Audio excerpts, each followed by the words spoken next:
Ngayon, usually ba ako yung sa Skyway, kailangan ko mag-scan ng ID para makalabas dito sa barko. Yan, pababa na ako ng barko at sasakay ako dito sa lifeboat. Ito yung ginagamit ng mga emergency kung sakaling bumog ang barko dito at sasakay. Yan, dito kami sasakay kasi bawal. O ba sa may port, kailangan namin sumakay dito sa lifeboat para makatawid sa kabilang port. Ayan, dito na kami sa port ng Skyway at napaba na kami. Umulan at sobrang lamig dito sa Skyway. Kitang-kita nyo naman at napakalamig.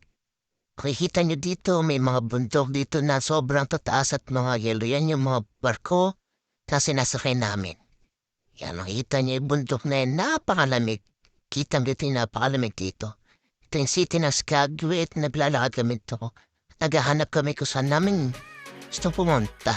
Lalakad kung saan gusto namin. Wala kami mapuntahan at rin napagandang aso at basa-basa sila sa ulan. Ayan, kita niyo na balak namin maglakad-lakad kung saan-saan. Ayan, yung mga tanawan dito at walang tigil ang ulan at kitang-kita niyo naman. At yan, balak na mag-hiking. Napakataas at napakatirik yung akitin namin. Kailangan namin puntahan yung tinatawag na Clover Lake.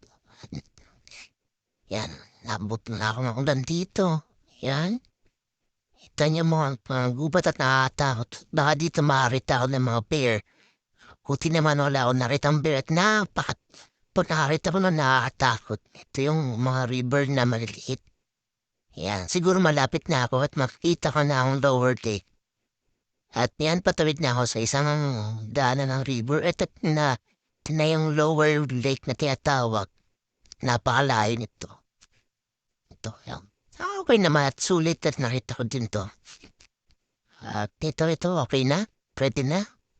Nakita ko rin tong lower deck na to. At ito yung tatapos. Salamat!